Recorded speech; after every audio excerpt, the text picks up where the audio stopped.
Hello viewers, welcome back to my channel once again. Viewers, এই ভিডিওটির মাধ্যমে আমরা ত্রিপুরা জেনারেল নলেজ থেকে 4 নম্বর ক্লাসে কি কি প্রশ্ন রয়েছে সেগুলি দেখে নেব। ভিউয়ার্স, এর আগের ভিডিওগুলি যারা যারা দেখোনি, তোমরা ভিডিওটির ডেসক্রিপশন বক্সে লিংক দেওয়া রয়েছে, সেখান থেকে দেখে নেবে। রাজ্যের তাপবিদ্যুৎ কেন্দ্রটি কোথায় গড়ে উঠেছে? এর উত্তর হবে পালাটানায়। এটি গুমটি জেলার উদয়পুরের কাছে অবস্থিত। এরপরের প্রশ্ন, টিবিএসসি এর পুরো নাম কি? Tripura board of secondary education. এটি 1976 সালে গঠিত হয়।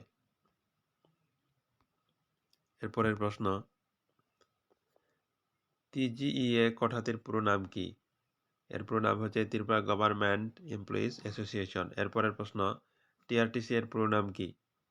Tripura road transport corporation. এরপরের প্রশ্নটি রয়েছে, টিপিএসসি এর পুরো নাম কি বা টিপিএসসি কি? টিপিএসসি এর পুরো নাম হচ্ছে ত্রিপুরা পাবলিক সার্ভিস কমিশন। এরপরের প্রশ্ন, ত্রিপুরায় হেলিকপ্টার সার্ভিস কবে চালু হয়? এর উত্তর হবে 2002 সালের অক্টোবর মাসে।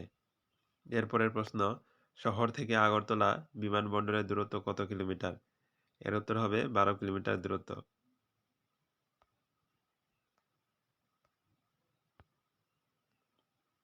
এরপরের প্রশ্ন, রবীন্দ্রনাথ রাজর্ষি উপন্যাসে কোন নদীর নাম উল্লেখ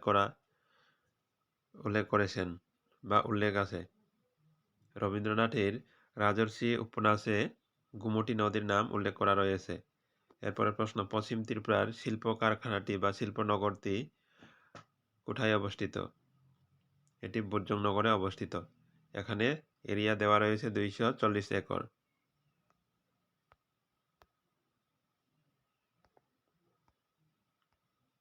এরপরের প্রশ্ন, ত্রিপুরার কত অংশ ভূমি অরণ্যময়? এর উত্তর হবে 60%। এরপরের প্রশ্ন, রবীন্দ্রনাথ ঠাকুর কতবার আগরতলায় আসেন?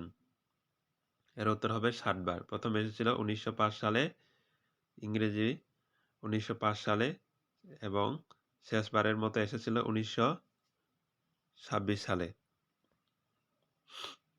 বাংলায় 1306 বঙ্গাব্দের বসন্ত সমাগমে সর্বপ্রথম আগমন রবীন্দ্রনাথ ঠাকুরের।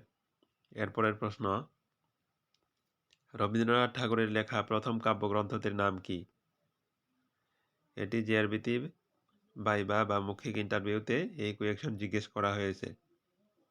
রবীন্দ্রনাথ ঠাকুরের লেখা প্রথম কাব্যগ্রন্থটির নাম হচ্ছে ভগ্নহৃদয়। এরপরের প্রশ্ন, গোবিন্দমাণিক্যর জীবনী নিয়ে রবীন্দ্রনাথ ঠাকুর কি লেখলেন বা লেখেন? এর উত্তর হবে রাজর্ষি উপন্যাস এবং বিসর্জন নাটক। এরপরের প্রশ্ন, মুকুট নাটক কার অবলম্বনে লেখা? মুকুট নাটক অমরমাণিক্য এর অবলম্বনে লিখেছিল রবীন্দ্রনাথ ঠাকুর। এরপরের প্রশ্ন, নিপকো কথাটির পুরো নাম কি? নিপকো এর পুরো নাম হচ্ছে north eastern electric power corporation. এরপরের প্রশ্ন, ত্রিপুরার একটি জাতীয় পার্কের নাম লেখো বা করো। ত্রিপুরার একটি জাতীয় পার্কের নাম হচ্ছে রাজবাড়ী জাতীয় পার্ক। এটি তৃষ্ণা অভয়ারণ্যে অবস্থিত। এরপরের প্রশ্ন, ত্রিপুরা রাজ্যের ফরেস্ট ডিভিশনের সংখ্যা কয়টি? উত্তর হবে 9টি। এরপরের প্রশ্ন, ত্রিপুরা রাজ্যের প্রধান অর্থকরী বৃক্ষটির নাম কি? উত্তর হয়ে যাবে সেগুন। এরপরের প্রশ্ন, এনআরইটিসি এর পুরো নাম কি? এনআরইটিসি এর পুরো নাম হচ্ছে nucleus rubber asset and training centre.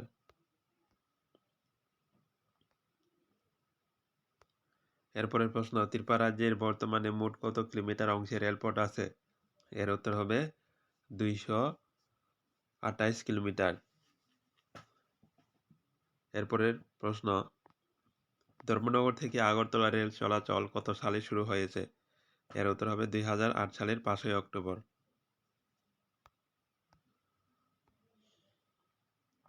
এরপরের প্রশ্ন, আগরতলা থেকে ধর্মনগর পর্যন্ত কয়টি রেল স্টেশন আছে? উত্তর হবে 14টি। এরপরের প্রশ্ন, ত্রিপুরা রাজ্যের ফল প্রক্রিয়াকরণ শিল্পটি কোথায় গড়ে উঠেছে? এর উত্তর হবে ধলাই জেলার নালকাতায়।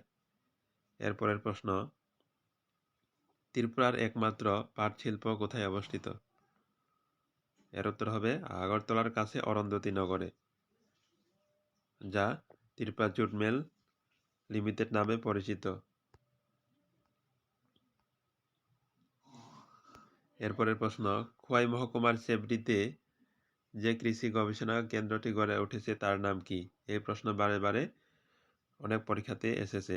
এর উত্তর হবে দেবোদ্দয়। এরপরের প্রশ্ন, জ্যোতি কালচার রিসার্চ ইনস্টিটিউট কোথায় অবস্থিত? এর উত্তর হবে আগরতলার কাছে নাগিসরায়। এরপরের প্রশ্ন, ত্রিপুরার সর্ববৃহৎ ও প্রাচীন কুটির শিল্পটির নাম কি? উত্তর হবে তাঁত শিল্প।